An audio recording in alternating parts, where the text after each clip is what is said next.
আহ, আমার চেম্বারে একটা কোমর ব্যথা নিয়ে রোগী আসছে। ওনার বয়স 52। তো এটাকে মেকানিক্যাল পেন। আমি এখানে যেটা এক্সরে করে দেখলাম যে তার দুটা হাড্ডির মাঝে যেটা গ্যাপ, এটা নর্মাল, এটা মানে ছোট হয়ে গেছে। অর্থাৎ এখানে একটা ডিস্ক থাকে, যেটা এমআরআইতে দেখা যাবে।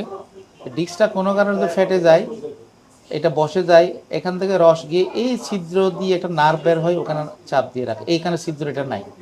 ছিদ্র এখানে আছে, এখানে নাই এটা। তাহলে আমরা অন্ততপক্ষে এক্সরে দিয়ে আমরা এমআরআই থেকে সেটা আমরা বুঝতে পারবো এটা।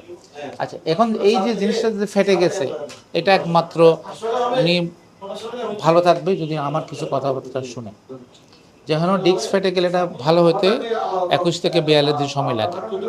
তো আমরা রুগীদেরকে মেইনলি ভালো করি কিছু উপদেশ, আর যেটা আমরা দৈনন্দিন যে কাজটা করে আমরা সে কাজটাকে বলবো যে এটা করিবেন না, এটা এভাবে করবেন। যেমন উনি একটানা বসছেন, উনি মাঝে মধ্যে উঠে যাবে 21 থেকে 42 দিন। অনেকক্ষণ দাঁড়াইছে, বসে যাবে, অথবা পাটা কিছুর উপর দিও, একটানা দাঁড়াইতে পারবে না, এক নাগার উপরে সিঁড়ি ভাঙতে পারবে না। আর ঝুঁকে নোয়াই এরকম কোনো কিছু নেই, বসে নেবে। তাহলে নামাজটা চেয়ারে পড়বে, আর নিচু বসে যে কাজগুলো আছে টুকটাক কাজ করি না, ওটা উনি এখন করতে পারবে না। তো ম্যাক্সিমাম ওনার 80% ব্যথা 1.5 মাস বা 45 দিন একটা জোড়া লেগে যাবে। যদি এটা না মানে তখন এটা আস্তে আস্তে অপারেশন দিকে যাবে। তো এটাকে আমরা পিএলএডি বা উনি যেটা বলে সাইটিকা বলে। আর তো এটা অপারেশন লাগে না, 98% রোগী এটাতে ভালো হয়ে যাবে এটা। এরপরে নামাজ পড়তে পারবেন। ওনাকে আজীবন এইগুলো শিখাই নাই, ওটা জোড়া লাগার টাইম দেয় নাই, যার পর উনি আজীবন নামাজটা চেয়ারে পড়তেছে। তাহলে আমি এখন 1.5 মাস সময় নিব। 1.5 মাস সময় ওনাকে আমি এই নিয়মগুলো বোঝাই দিব, কোন কাজটা করবে করবে না। 2 সপ্তাহের ব্যথা কমলে আমি একটা কোমরের ব্যায়াম দিব, আর এটা কোমর একটা ব্যায়াম দিও বিছানায়। হ্যাঁ, আর এটা উনি শুধু জার্নির সময় পড়বে, এটা সবসময় পড়ার দরকার নেই। ওটা না, ওটা অলওয়েজ পড়লে ওটা মাংস শুকায় যাবে আরও। হ্যাঁ, হ্যাঁ পড়বে। তাহলে তাহলে এটাই।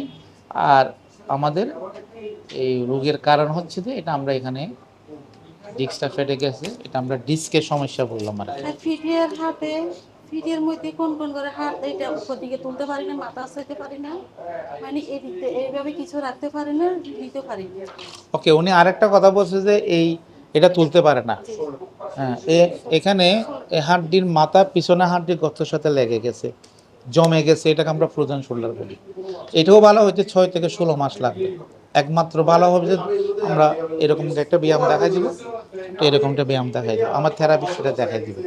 ওই ব্যায়ামটা করতে করতে তো আস্তে আস্তে কারো 6 মাস, কারো 16 মাস লাগে। তাহলে এটার একমাত্র চিকিৎসা কি? ব্যায়াম। আর এটার একমাত্র চিকিৎসা হলো নিয়ম আর ব্যায়াম। বোঝা গেছে? আর এখন সমস্ত শরীরে যেটা ব্যথা হচ্ছে, ওনার যেমন ঘুম হয় না, তারপরে উনির মন মানুষ ভালো নাই, অস্থিরতা, এটা হচ্ছে অস্থিরতা স্যার রাখেন শারীরিক রাখেন ব্যাপার। আমার, আমি বোঝাচ্ছি এটা। তো এটা হচ্ছে ওনার সাইকোলজিক্যাল একটা। কোনো মানুষের যদি দুশ্চিন্তা, ঘুম না হয়, এটা শরীরের উপর এফেক্ট করে, শরীরে ব্যথা বেদনা শুরু ওইটার কারণে। কিন্তু এটা বাতের কারণে সমস্ত শরীরে ব্যথা হচ্ছে না, কারণ ওনার বোনের ঘনত্ব ভালো আছে।